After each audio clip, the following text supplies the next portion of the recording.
What secrets lie hidden beneath Japan's cherry blossom veil?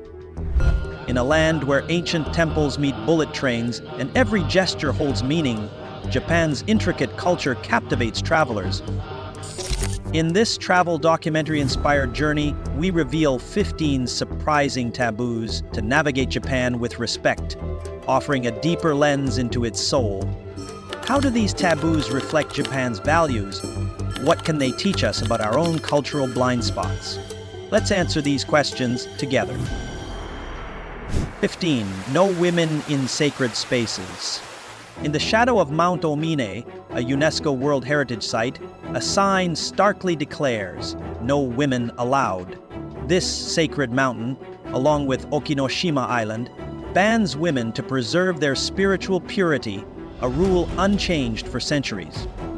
Women are also excluded from sumo rings and face other restrictions like a 6-month marriage delay post-divorce. These taboos, rooted in historical beliefs, clash with Japan's modern image, revealing a gender divide that lingers. This practice raises questions about equality and tradition. It asks travelers to reflect on how cultural reverence can coexist with exclusion. For visitors, respecting these rules means acknowledging Japan's complexities, even if they challenge personal values. 14. The Japanese adult video, a complex mirror. The Japanese adult video JAV industry, a multi-billion-dollar sector producing thousands of films annually, is a provocative part of Japan's entertainment landscape. Operating within a tightly regulated framework, with laws mandating pixelation and strict oversight, it reflects Japan's cultural emphasis on order. For women, participation can be a paradox. Some, like Maria Ozawa, find financial independence or self-expression, transitioning to mainstream media. Yet stigma highlights Japan's complex gender dynamics, blending progressive strides with conservative values. Many women in this industry are judged by their families, friends, and communities. They may be treated as if they are not deserving of respect, and their careers in the industry can leave lasting psychological and social marks. The judgments they face can shape their lives in profound ways, and often, these women must navigate a complex web of societal expectations and personal challenges. JAV's cultural significance mirrors Japan's approach to privacy and public life. While sexuality is private, its visibility through Akihabara stores, fan events, or media creates a dichotomy, normalizing its presence while maintaining boundaries. Reports of coercive recruitment or pressure raise questions about agency and exploitation, sparking debates on labor rights and gender equality, with reforms like contract transparency emerging. JAV's global reach shapes perceptions of Japanese media, yet remains polarizing domestically. 13. Tattoos, a legacy of outcasts. Tattoos in Japan carry a weight beyond personal expression. Linked to the Yakuza and historical criminal branding from the Edo period, they are a taboo that can bar entry to hot springs, gyms, and ryokans. Even those with visible tattoos may be asked to cover them, as a New Zealander learned in 2013 when denied access to a Hokkaido hot spring due to facial tattoos. Though attitudes soften among younger generations, the stigma persists, tied to rebellion and danger.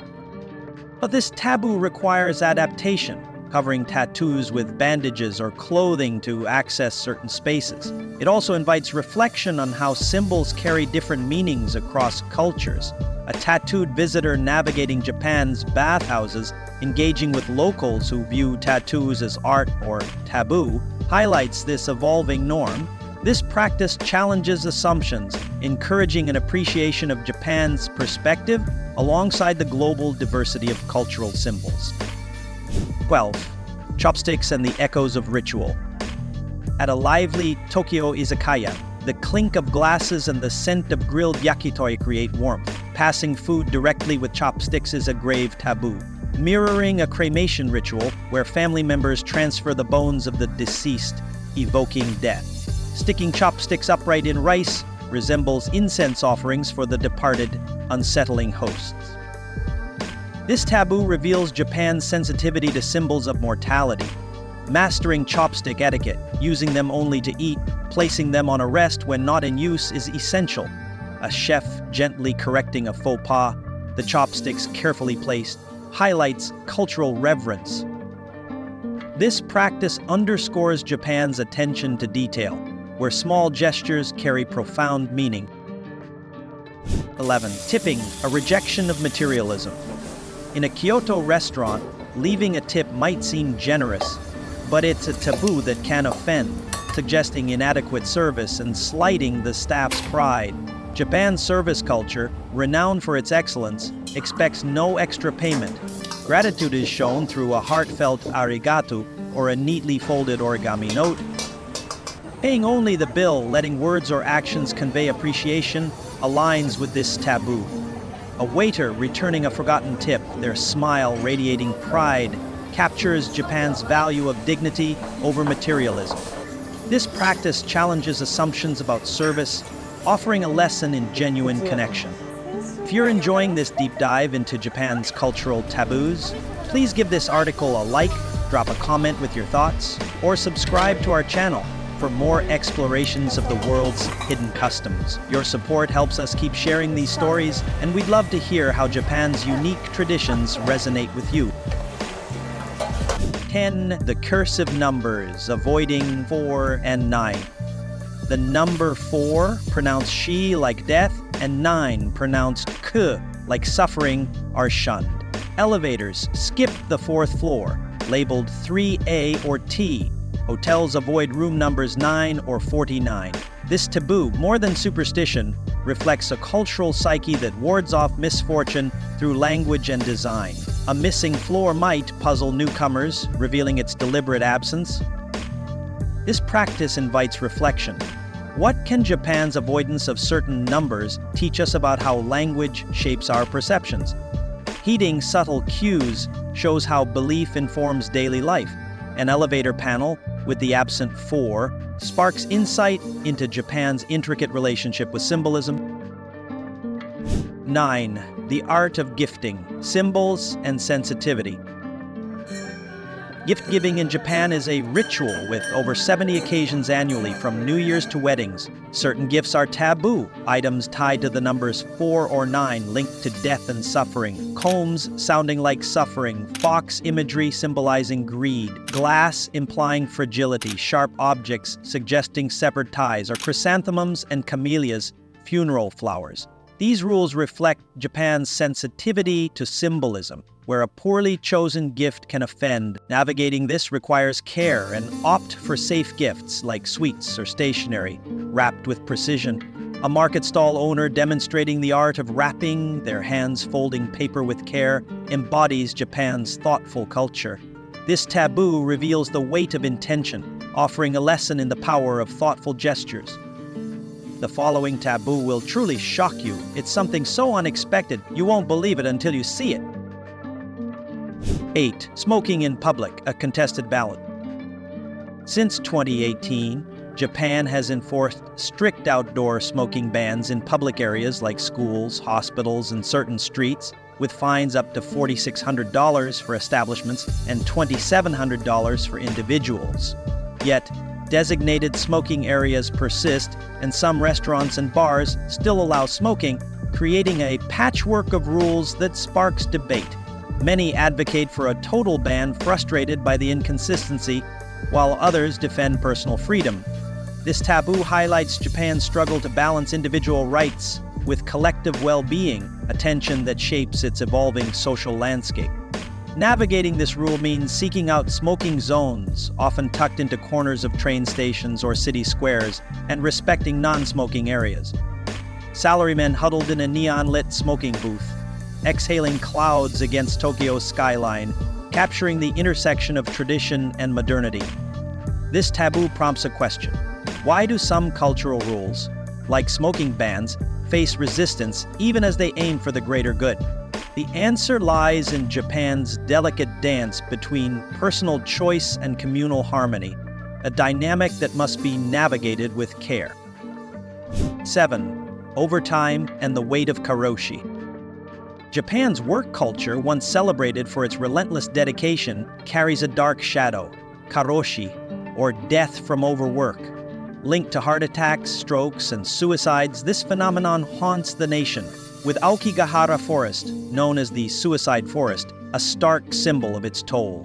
Government bans on excessive overtime aim to protect workers and shift cultural norms, but the pressure to overwork persists, rooted in loyalty and perseverance.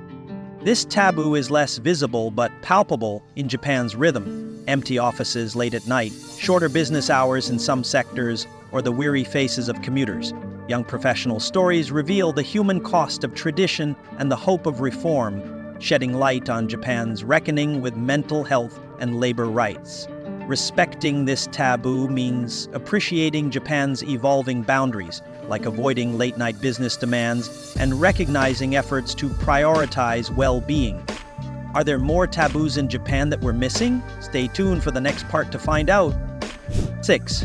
Sitting with poise. The etiquette of posture. In a formal setting, a tea ceremony, a business meeting, or a temple visit, crossing your legs signals disrespect.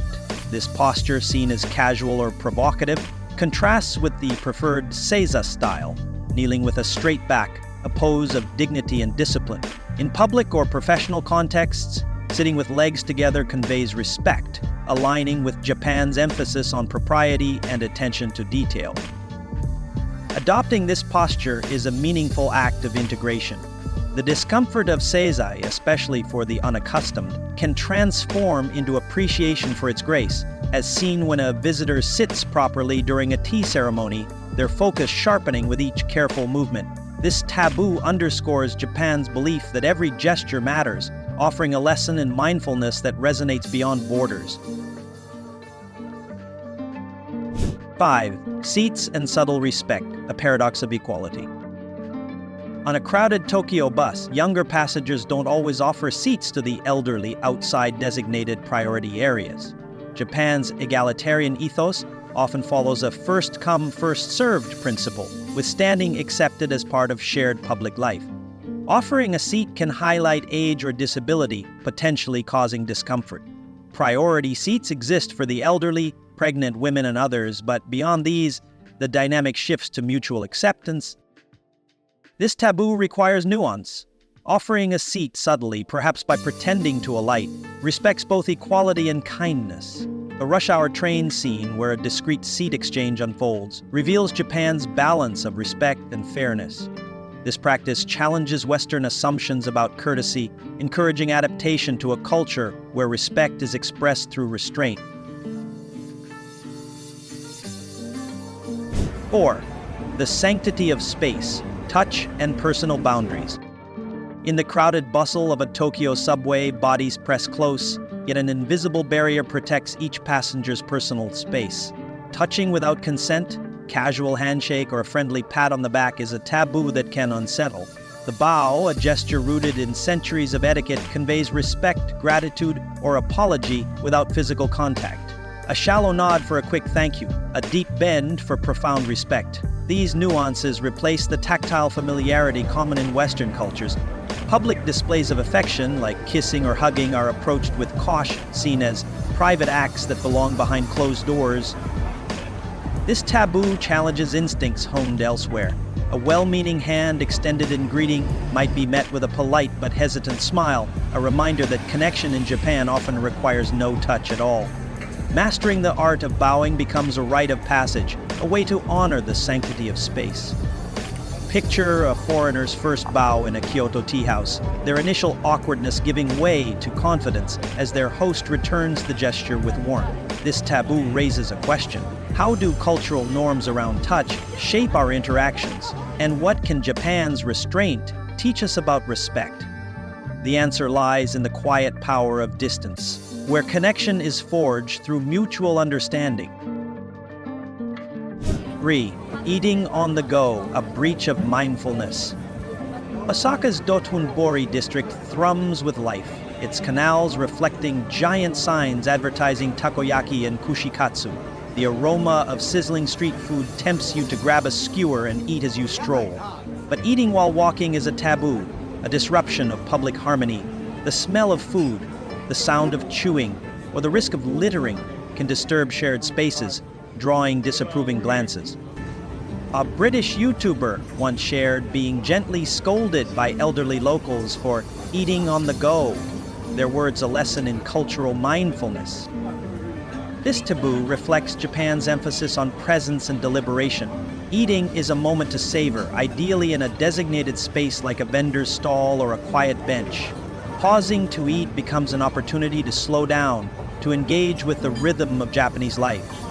Envision the chaos of a food market giving way to a serene corner where locals eat with focus, their chopsticks moving with purpose. Respecting this taboo allows one to discover the joy of being fully present in the moment. 2. Shoes off, respect on.